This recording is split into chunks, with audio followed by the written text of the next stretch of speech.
మరి ఒక అసమర్థుడిని ఈరోజు టీటీడీ చైర్మన్గా పెట్టడం జరిగింది. ఒక అసమర్థుడిని ఈరోజు ఎస్పీగా పెట్టడం జరిగింది. ఒక కలెక్టర్ని అక్కడ కలెక్టర్గా పెట్టారు. వీళ్ళెవరికి భక్తుల మీద ప్రేమ లేదు, అభిమానం లేదు, వాళ్ళకి సర్వీస్ చేయాలన్న మైండ్ సెట్ కూడా లేదు. ఎంతసేపు చంద్రబాబు నాయుడు చుట్టూ తిరుగుదామా, ఆయనకి భజన వేస్తే చాలు అనుకున్న కార్యక్రమం మనం 6, 7, 8వ తారీఖున చూసాం.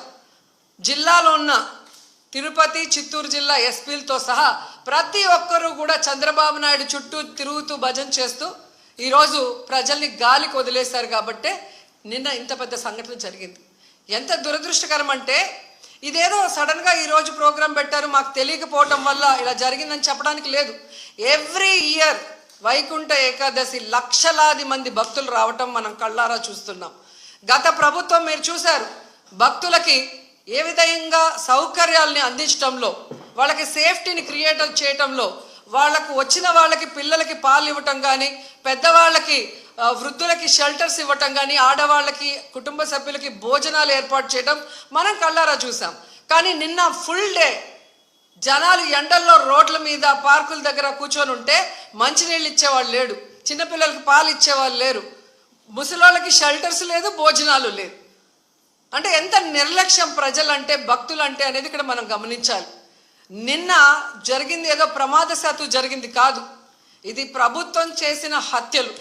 ఎందుకంటే చంద్రబాబు నాయుడు గారి నిర్లక్ష్యం, ఆయన నియమించిన టీటీడీ పాలక వర్గం, అలాగే దేవాదాయ శాఖ మంత్రి, అలాగే డిప్యూటీ సీఎం, అలాగే హోంమంత్రి, వీళ్ళందరి నిర్లక్ష్యం వల్లే ఇది జరిగింది. కాబట్టి వీళ్ళందరి మీద కేసులు, అంటే క్రిమినల్ కేసుల్ని ఫైల్ చేయాలని కూడా మేము డిమాండ్ చేస్తున్నాం. ఎందుకంటే మొన్నే మనం చూసాం, తెలంగాణలో ఒక సినిమా ఫ్యాన్ షోకి అల్లు అర్జున్ గారు వస్తే ఆయనకి సంబంధం లేకుండా తోపులాట జరిగినప్పుడు అక్కడ ఒక మహిళ చనిపోతే అల్లు అర్జున్ గారి మీద 105 బిఎన్ఎస్ పెట్టడం జరిగింది.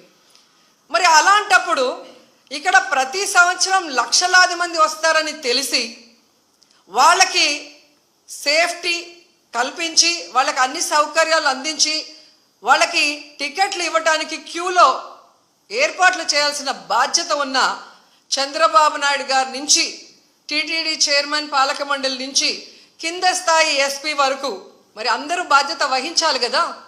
కానీ ఈరోజు ఎంత దురదృష్టం అంటే, ఇది పద్మావతి పార్క్లో 5 మంది చనిపోయిన ఆ ప్లేస్లో జరిగిన ఎఫ్ఐఆర్. దీంట్లో 105 పెట్టాల్సింది వీళ్ళు 194 బిఎన్ఎస్ఎస్ పెట్టారు.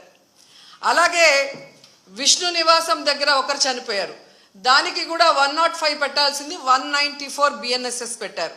అంటే ఇది ప్రమాదవశాత్తు జరిగింది, ఏదో జారి పడిపోయి తొక్కిసలాట జరిగింది, దీంట్లో ఎవరు కూడా కావాలని చేయలేదు, మాకెవరికి దీంట్లో సంబంధం లేదు అని చేతులు కడుగేసే కార్యక్రమం చేస్తున్నారు.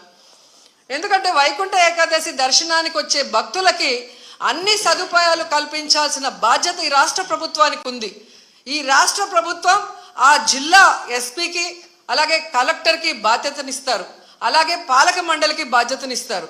సో వీళ్ళందరూ కోఆర్డినేషన్ చేసుకొని చేయాల్సిన పనిని ఈరోజు వీళ్ళు నిర్లక్ష్యం చేసి 6 మంది ప్రాణాలు బలికొని 34 మంది గాయాల పాలైతే ఎవరికి సంబంధం లేదు, ప్రమాదవశాత్తు జరిగిందని 194 బిఎన్ఎస్ఎస్ పెట్టడం ఎంతవరకు సమంజసం?